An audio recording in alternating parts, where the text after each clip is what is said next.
오늘 함께 우리 주신 말씀은 여호수아서 5장 13절로 6장 11절의 말씀으로 전쟁에서 승리하려면 이라는 제목으로 하나님의 말씀을 선포합니다.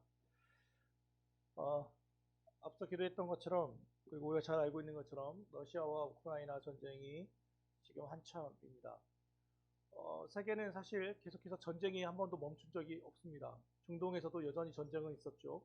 그러나 우리가 그것을 잘 알지 못했던 이유는, 좀 더 말하면 관심 갖지 않았던 이유는 우리의 삶과 크게 밀접해 보이지 않았기 때문입니다.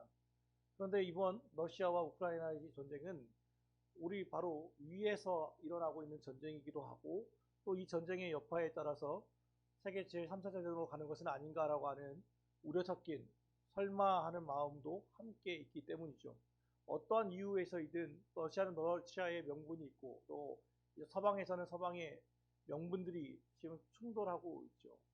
수도에서는 계속해서 사람들의 전사 소식들이 들려오고 있습니다. 정말 이것을 위해서 우리가 기도해야 하기를 원합니다. 전쟁은, 또 전투는 여전히 있습니다. 이런 물리적인 전투뿐 아니라 우리가 잘 알고 있는 이 전쟁이라고 하는 단어도 우리는 일상에서 많이 쓰죠. 무슨 전쟁이 있습니까? 범죄와의 전쟁이 있죠. 출근 전쟁이 있습니다. 입시 전쟁이 있고요. 그렇죠? 심지어는 살과의 전쟁도 있습니다. 다이어트 전쟁. 전쟁이 왜 이렇게 많은지 모르겠어요. 저는 그런 생각도 가끔 합니다. 한 400~500년 후에 후손들이 우리 이런 걸 보면은 이때는 정말 사람이 어떻게 살았나 싶을 정도로 다 온통 전쟁이래요, 전쟁.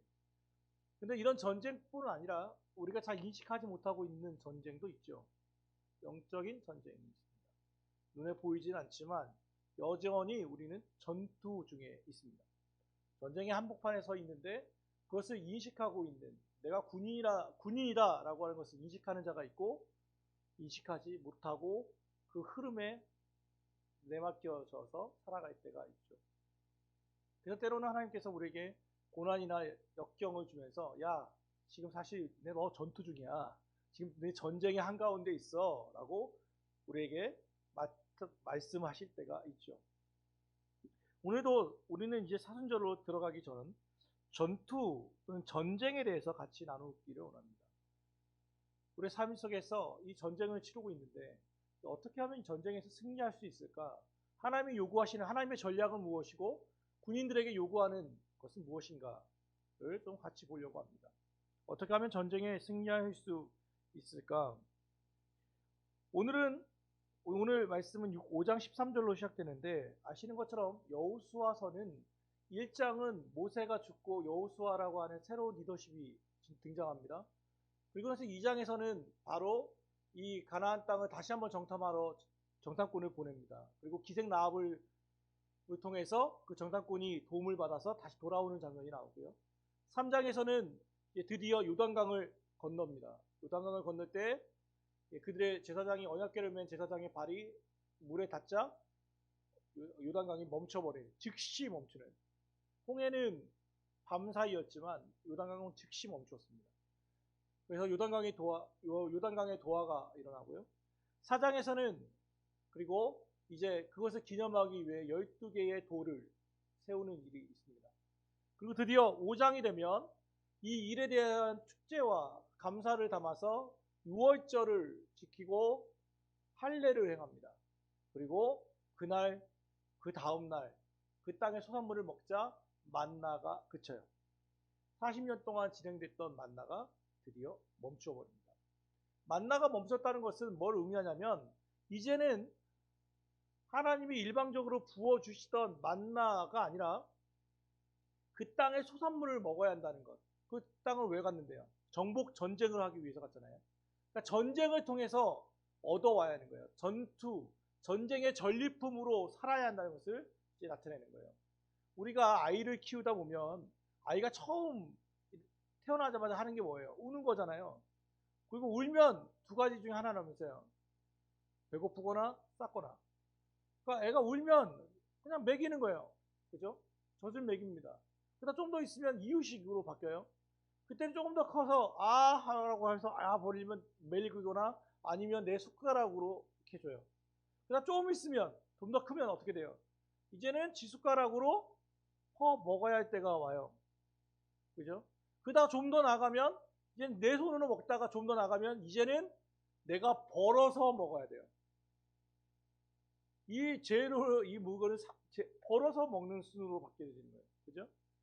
입만 벌리고 먹다가 아 하면 떠먹여 주다가 이젠 내 손으로 먹다가 이젠 내가 벌어 먹어야 돼요. 상황이 애가 커질수록 성숙함이라는 게 그런 거잖아요. 40년 동안은 만나가 일방적으로 내렸어요. 그런데 이제는 그런 광야에서의 삶이에요. 가나안 땅에서는 이젠 달라요. 하나님 일방적으로 내리는 게 아니에요. 이제는 내가 전투를 통해서 전쟁을 통해서 그 땅을 정복하고 얻어내야 하는 거예요. 이제는 바뀌었어요. 그래서 만나가 그쳤다가 5장 12절에서 나오는 거예요. 그러면서 바로 5장 13절 바로 오늘 말씀이 시작되죠. 여호수아는 어디에 가 있었냐면 여리고에 있었다라고 했어요. 여리고에. 이제 전쟁을 시작해야 하는데 전쟁의 시작인데 딱 제일 먼저 뭐가 보였냐면 여리고 성벽이 있는 거예요. 여호수아는 이미 40년 전에 여기를 한번 와봤죠. 12명의 정탐꾼과 함께 와봤던 곳입니다. 그때 보고했을 때를 기억하시는지 모르겠습니다. 10명의 정탐꾼이 뭐라고 말했습니까? 여리고의 성벽은 너무도 강하고 두꺼워서 정복할 방법이 없다. 그리고 가나안 땅의 사람들은 아낙 자손처럼 커서 거인족이라 우리는 그 앞에서 메뚜기 떼와 같다. 우리는 다 죽었다. 하나님이 우리를 죽이기 위해 여기까지 몰고 온 것이 아니냐. 원망하고 불평했던 것을 여호수아는 기억할 것입니다. 이제 드디어 40년 만에 여리고 성벽 앞에 섰습니다. 그때는 정탐꾼의 한 명으로 왔지만 지금은 이스라엘 총사령관으로 와 있습니다. 그의 명령 하나에 60만의 장병이 그리고 200만의 백성의 생사가 달려 있습니다. 여호수아가 무슨 생각을 하겠습니까? 그는 아마 불면의 밤을 보내고 있었을 것입니다. 오늘 13절 말씀 한번 읽어볼까요? 여호수아가 여리고에 가까이 이르렀을 때에 그건 뭘 의미합니까? 이제는 첫 전쟁을 해야 하는데 너무도 강력한 벽이 서 있는 거예요. 시작부터 너무 강적인 거예요. 그러니 여호수아가 어디에 있어요? 여리고 성벽에 그 아마 정찰의 목적이었겠죠. 또는 기도의 마음, 고민의 마음이었겠죠. 저걸 어떻게 넘어야 하나? 저걸 어떻게 정복해야 하나? 왜요? 광야에서 무슨 나무를 만들었겠어요? 뭐가 있어요? 공성병기를 만들겠어요?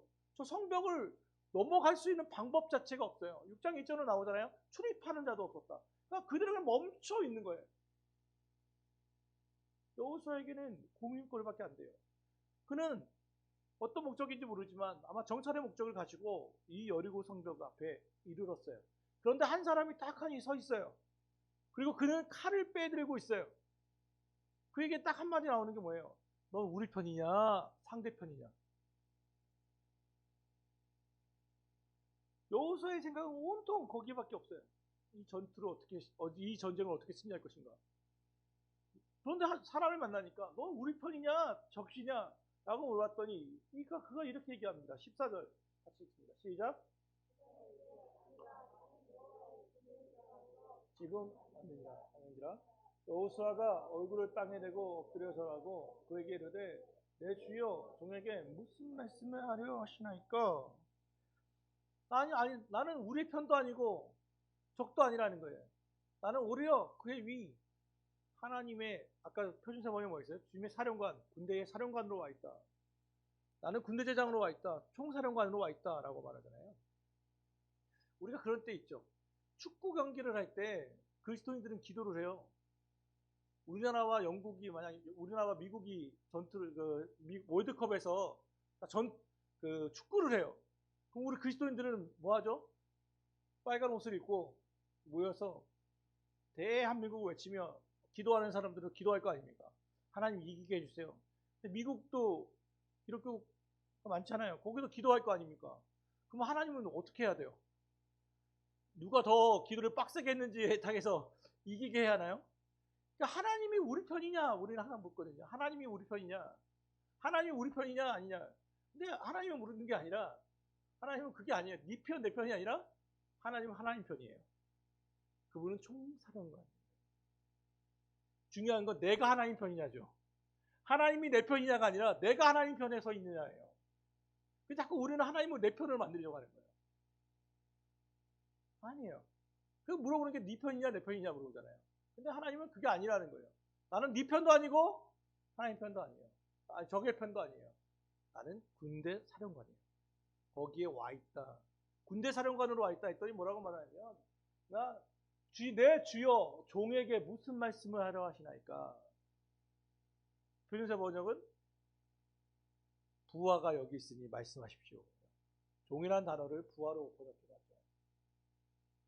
내 주여 내게 무엇을 하려고 합니까? 그랬더니 하나님 대답이 있어요.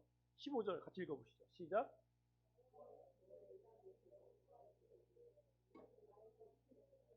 내가 선 곳은 거룩하니라 하니 여호수아가 그대로 행하니라.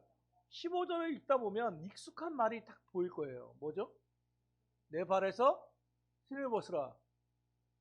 내가 선 곳은 거룩하니라. 이거 어디서 많이 봤던 거죠?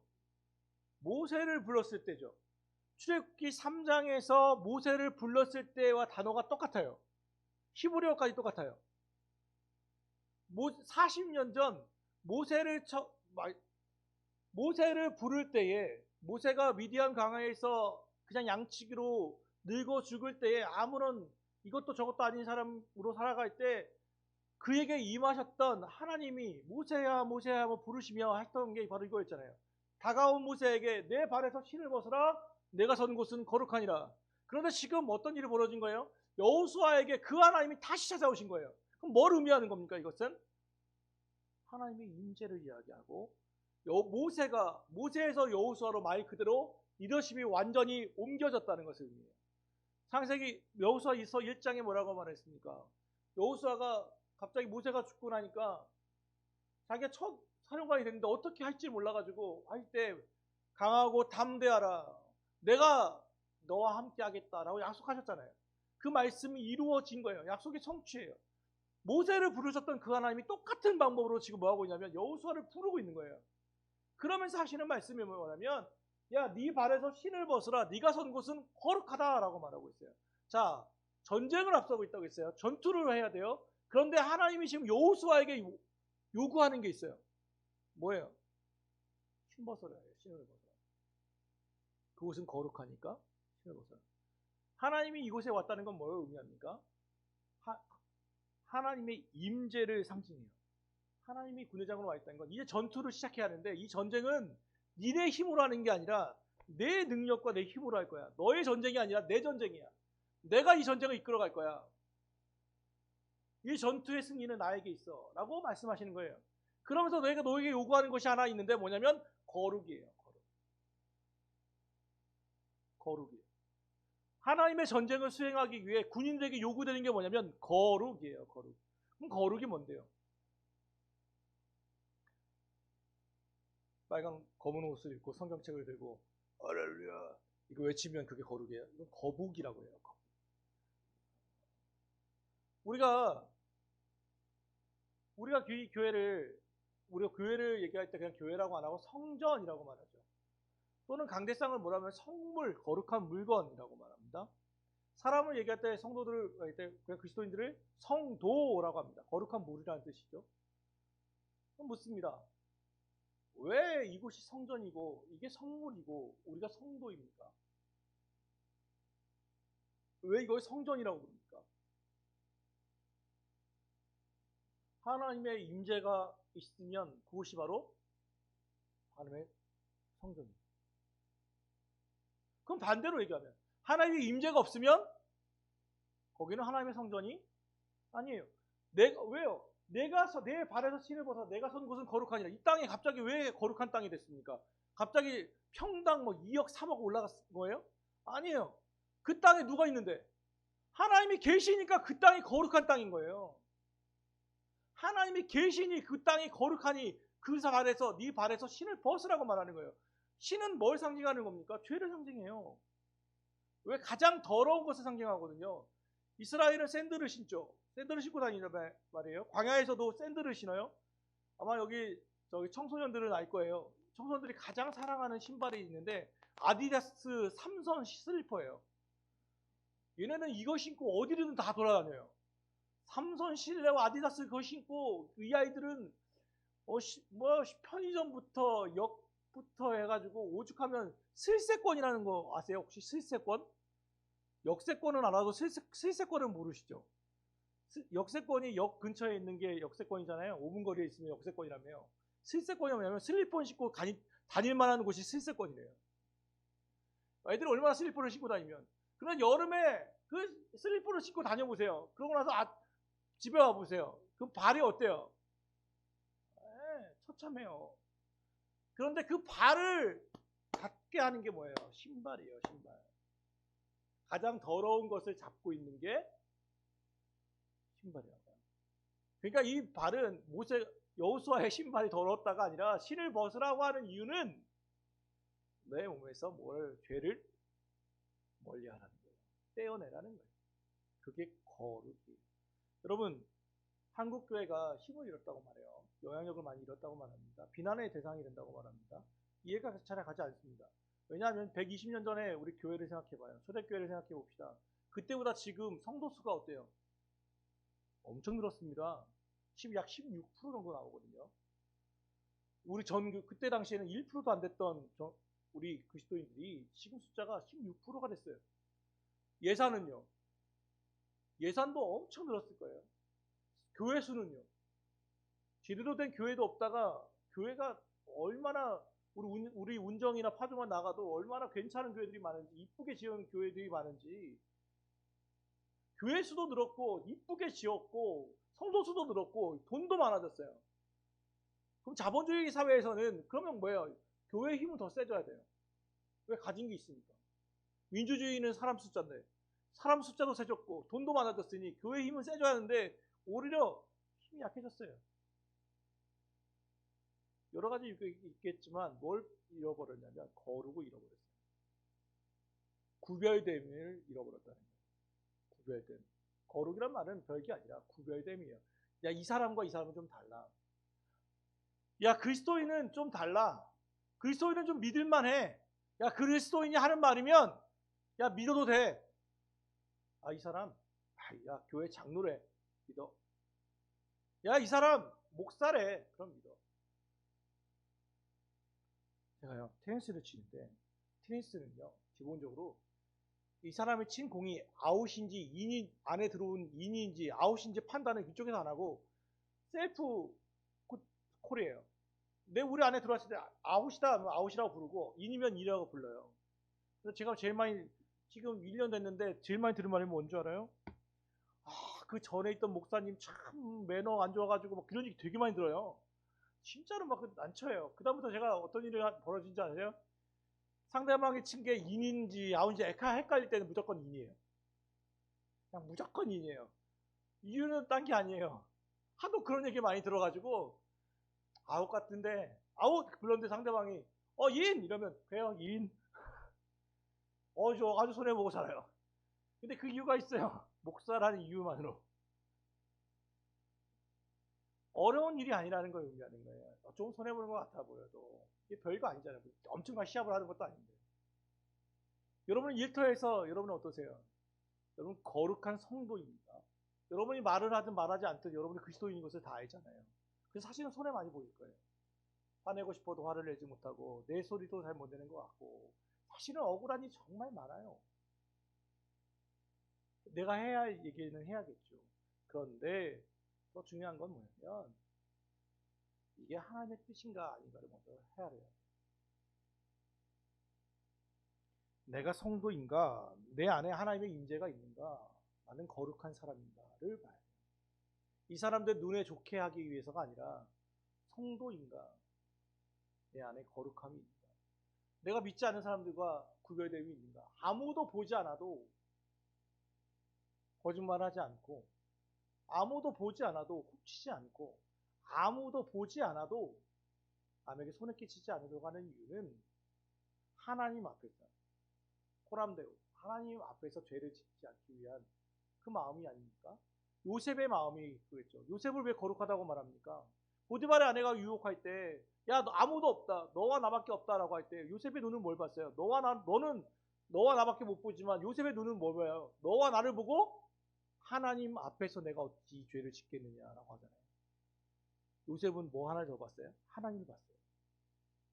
그게 거룩입니다. 그게 거룩. 전쟁에 승리하기 위해서는 바로 이 거룩함이 필요한 거예요. 더 나아가 볼까요? 그랬더니 이제 하나님께서 전략을 이야기합니다. 네, 그 다음 절 넘어가시죠. 자, 이스라엘 자손으로 말미암아 여리고는 굳게 잡고 출입하는 자가 없다. 그러면서 쭉 얘기합니다. 13절을 보면 방법이 뭐냐? 3절만 읽어보시죠. 시작.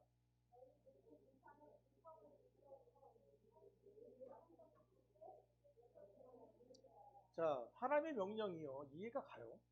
자, 하나님이 군대장까지 왔으면 이제 야, 뭐 신병기를 만드시든지 뭘 만드셔야 하는데 아니면 홍해를 가를 때라든지 하면 백성들은 한게 사실은 없었어요. 광야의 삶은 다 뭐였냐면 모세가 했던 것 같아요. 모세가. 근데 이제는 여호수아서에 들어가 보면 백성들에게 요구하는 거예요. 이제는 백성들이 할 일이에요. 뭐냐면 여태 동안 성벽을 도는 거예요. 하나님의 명령이 이해가 가냐는 말이죠. 이해가 가지 않잖아요. 하나님의 이상한 명령은 여호수아서에 가득해요. 1장 모세에서 여호수아로 리더십을 바뀐 거 이해가 안 가요. 모세가 잘하고 있잖아요. 40년 동안. 그러면 제일 중요한 전쟁을 치러야면 뭐예요? 지휘관을 바꾸면 안 되지. 그렇잖아요? 지금 전투를 해야 하는데 전쟁을 해야 하는데 이게 목적인데 출애굽한 목적이 가나안 땅의 정복인데 이 전투를 하기 위해서 갑자기 사령관을 바꾼다? 이건 말이 안 되는 일이에요. 사실은. 더 나아가 보면 요단강을 건너는 것도 그냥 가라고 바위대라고 바위를 뒤지면 그친다고 이것도 이상한 명령이에요. 더 나아가 5장 가면요 어떤 일을 보라면 할례를 행하래요. 할례가 뭡니까? 우리 아시는 것처럼 남자분들은 포경 수술이에요. 포경 수술을 해보신 분은 알겠죠. 그 수술을 하면 놀라운 일이 벌어져요. 세상에 이보다 더 큰 고통이 없으며 3일 동안은 어떤 일도 할 수 없어요. 모든 것이 다 헛되고 헛된 일이 벌어져요. 아직도 전 기억나거든요. 제가 중등부 총무할 때 중등부 교사를 했는데 1학년짜리 아이가 우리 한 120명 정도 모여서 예배했는데 이 아이가 이렇게 예배를 들어야 하는데 뒤쪽에 의자들이 반대로 돼 있는 옆으로 보도록 돼 있는 의자가 있었어요. 이거는 급한 우리 선생들을 위한 거였는데 교사들을 위한 건데 이놈마가 항상 장난치고 저랑 친하던 아이인데 그 중1짜리 아이가 그날따라 건방지게 이렇게 딱 앉아 있더라고요. 내가 좋은 소리로 얘기했죠. 야, 앞에 가서 앉아라. 싫어요. 말도 힘도 없어. 이러더라고요. 앞에 앉아. 얘기 안 해요. 이놈 새끼가 딱 목 잡고 하이드락을 했어요. 막 흔들었어요. 애가 막 갑자기 닭똥 같은 눈물을 뚝뚝뚝 떨어뜨리는 거예요. 근데 그 정도로 좀 친했거든요. 근데 얘가 이렇게 우는 애가 아닌데, 자꾸 왜 그래? 그랬더니 어제 수술했단 말이에요. 그러는 거예요. 어제 수술하고 교회 와가지고 이러고 있었던 거예요. 나는 그 수술인지 몰랐지. 결국 얼마나 미안하든지 아직도 그 미안함을 갖고 있어요. 야, 미안하다, 야. 말을 하지 그랬냐. 세상 죄인이 없었거든요.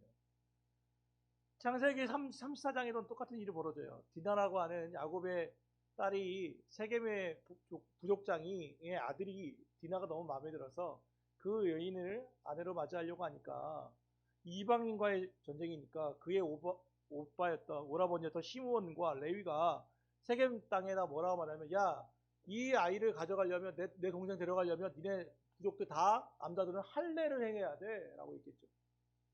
그래서 이 세겜 땅에 이 족장의 명령이니까 어쩌겠어요? 하지도 않았던 할례를 해버리죠. 그러니까 갑자기 무장 해제된 거예요. 아무도 움직이지 못하고 있는 거죠. 그러니까 시므온과 레위가 그 세겜에 있는 사람들을 다 죽여버리잖아요. 할례를 행했을 때 어떤 일이 벌어지는지가 나타났죠. 그런데 지금 여호수아서 5장에 보면 할례를 행하라고 말해요. 그리고 6월절을 지키라고 말해요. 어디 앞인데요? 여리고 성 앞이에요. 여리고 성 앞에서 할례를 행하래요. 그것도 1조, 2조, 3조 뭐 지파별로 나누는 게 아니라 전체가. 약 60만 명의 장병을 한 번에 다, 이건 말도 안 되는 일이에요. 20만 명씩 나누는 것도 아니고 지파별로 3개씩 나누는 것도 아니고 일제히 할례를 행하래요. 무장을 해제하라는 거예요. 말도 안 되는 얘기예요. 근데 하나님 그걸 요구해요. 그리고 이제 드디어 6장에 갔을 때는 여리고 성벽을 그냥 돌래요. 그것도 이상한 명령이에요. 상식을 파괴하는 일이에요. 근데 그 일을 하래요. 더 나아가면 돌 때는 요구되는 게 2개예요. 첫째, 말하지 마라. 이게 얼마나 강조되어 있는지 표준세 번역으로 6장 10절 한번 보죠. 6장 10절. 세 번역으로 10절 한번 보죠. 자, 시작.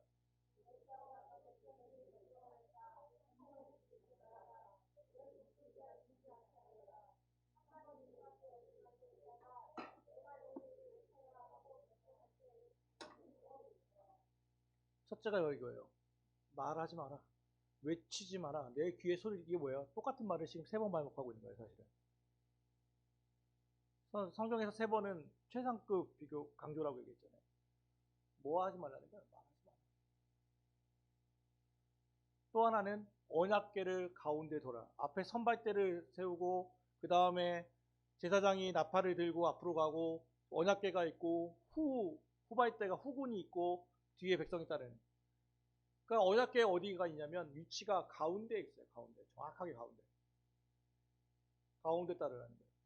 이 전투를 하는데 도는데 요구되는 게 있는데 하나는 행군의 질서. 언약궤를 가운데 두고 돌아라. 2번째, 말하지 마라. 그럼 여기에 의미가 있을 거 아닙니까? 이게 무슨 의미를 갖겠어요? 언약궤를 앞에 두라고 하는 것은, 가운데에 두라고 하는 것은 가장 소중한 게 뭐냐면 말씀이라는 것입니다. 언약궤는 하나님의 임재를 상징했을 뿐 아니라 그분의 언약을 상징할 뿐 아니라 그분이 그들과 함께한다고 하는 상징일 뿐 아니라 구체적인 지침이에요.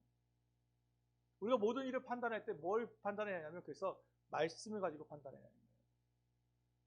나에게는 이해가 안 가고 나하고는 상식적으로 판단이 안 되는데 말씀이 그리하라 하면 그리해야 돼. 이거 따지고 말고 막 이게 뭐 옛날 말씀이고 구약이 약속이 성취되는데 안 되는데 따지지 말고 묻지도 따지지도 말고 말씀이 그리하라면 그런 줄 믿고 가는 게 언약궤를 가운데 둔다는 것은 그거예요. 그거에서 판단하지 말라는 거예요.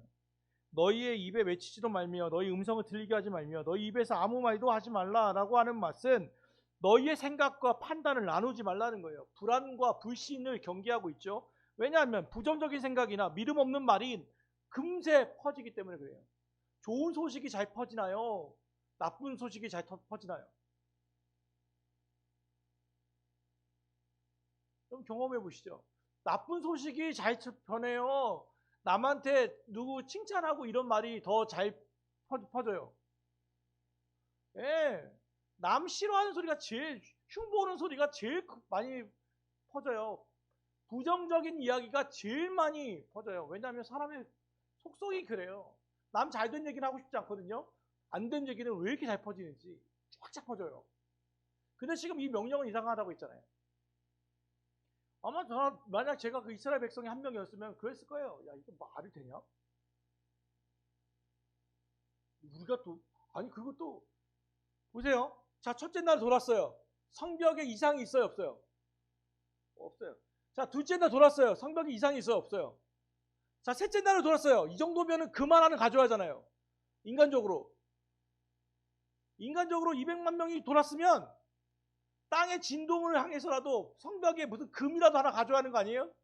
있어요, 없어요? 없어요. 4일차, 5일차, 6일차 아무런 변화가 없어요. 해도 너무한 거죠. 그런데 7째 날은요, 7바퀴 돌려요. 제일 빡세게 돌아야 돼요. 하루라고 해서 6일차는 그냥 한 바퀴 돌고 끝나는데 7일차에는 7바퀴를 돌아야 돼요. 신대원 입시 문제였어요. 이스라엘 백성은 몇 바퀴 돌았나? 우리 7바퀴, 뭐 틀리는 거예요. 13바퀴예요. 13바퀴. 왜냐하면 6일 동안은 한 바퀴씩이고 7일차는 7바퀴이기 때문에 요거 잘못해갖고 이게 함정 질문이에요. 신대원 입시 문제라니까. 13바퀴. 아니 제일 힘들 텐데 그때 7일차에 안식해야지. 무슨 7바퀴를 더 빡세게 앞에 6바퀴보다 마지막이 더 세. 7바퀴를 돌래요. 그래서 소리를 지르래요. 이건 상식적으로 말도 안 되는 명령이에요. 근데 하지 말라는 이유는 뭐예요? 왜 믿음 없는 말이 너의 귀에 들리지 않게 하는 거예요. 왜? 말은 생각을 만들어내거든요. 말은 생각을 조절해요. 생각을. 그러니까 부정적 말한 대로 이루어진다는 말이 그게 아니잖아요. 그죠? 내가 말이 자꾸 튀어나오면 그게 내 생각을 좌우하게 되고 생각이 내 운명을 좌우하거든요. 그래서 말이 조심해야 돼요. 말 조심. 그러니까 아예 하지 말라는 거예요. 말하지 마. 외치게 하지 마라. 3번이나 강조하는 거예요. 말씀을 가운데 두고 너의 생각은 잠시 내려놓으라는 거예요. 그게 전쟁에 승리하는 비결이었고 그들은 그대로 행했다라고 말씀이 끝나는 거예요. 결과도 알고 있죠. 그들이 소리를 질렀을 때 여리고 성벽이 발굴됐잖아요. 여리고 성벽이 고고하게 발굴됐을 때 놀라운 일을 하나 발견했던 거예요. 성벽이 이렇게 있는데 성벽이 이렇게 있으면 이렇게 받침 지지대를 하잖아요. 넘어지지 말라고. 그죠? 물론 땅 깊게 파지기도 하지만 이렇게 해서 받쳐준단 말이에요. 왜냐면 적이 흔들 때 밀리면 안 되니까. 그런데 이 여리고 성벽이 일부 발견됐는데 어떤 일이 벌어졌냐면 여리고 성벽이 이렇게 있으니까 소리가 나면 어떻게 벌어냐면 일반적으로 이렇게 넘어져야 돼요. 왜? 지지대가 여기 있으니까. 지지대가 있으니까 이렇게 넘어져야 맞잖아요. 근데 놀라운 걸 발견한 거예요. 이렇게 했는데 성벽이 이렇게 넘어졌다는 거예요. 이렇게 넘어졌다는 거예요.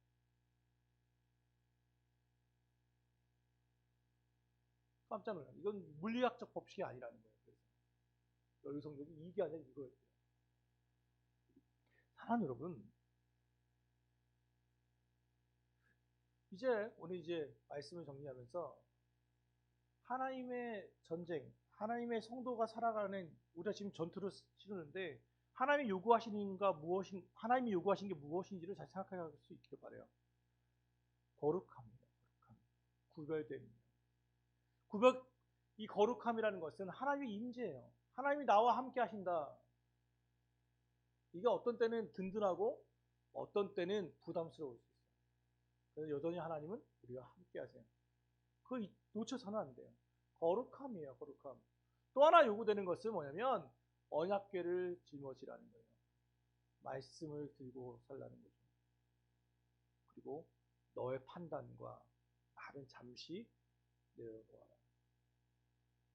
너의 생각들, 너의 이야기들, 그것은 잠시 내려놓아라. 주님은 말씀하고 있어요. 이게 전쟁을 치르는 방법이에요. 여호수아는 사실 이 전쟁을 치르는 게 쉽지 않았을 거예요. 왜냐하면 말씀도 있고 믿음도 있는데 아무것도 이루어진 게 아니잖아요. 명령은 했고 백성들은 따르고 있지만 이게 될지 안 될지 누가 알겠어요. 그럼에도 불구하고 여전히 한 바퀴 한 바퀴 하루하루 도는 거예요. 그의 마음엔 기대와 불안함이 같이 있지 않았을까 싶어요. 그럼에도 불구하고 그는 그대로 행했고 그의 명령에 백성들은 순종하였고 결국 여리고 성벽은 무너집니다. 오히려 그들이 쉽게 말했던 아이성, 여리고성 옆에 있던 조그만 얼마나 작은지 이름 자체가 아이성이잖아요. 아이성 하나 덤비려고 했다가 36명이 죽고 도망쳐 나왔던 일이 벌어지죠. 여리고성과 아리성의 크기는 너무 달랐는데 이 여리고성을 승리하고 여기서 패배했던 이유는 뭡니까? 하나님의 명령대로 했느냐, 내 판단대로 했느냐. 바로 그게 극명하게 여호수아서는 드러나게 되죠. 바라는 것은 가까운 교회 모든 성도들이 승리할 수 있기를 바랍니다. 어떤 전쟁에서든 여러분을 둘러싼 영적인 전쟁 속에서 전쟁 같은 하루하루 살아가는 여러분에게 승리의 기쁨이 있기를 바랍니다. 우리가 승리하려고 하면 요구되는 것들이 있죠. 요구되는 것들이 있습니다. 하나님의 전쟁에서 요구되는 것이 있습니다. 거룩함입니다.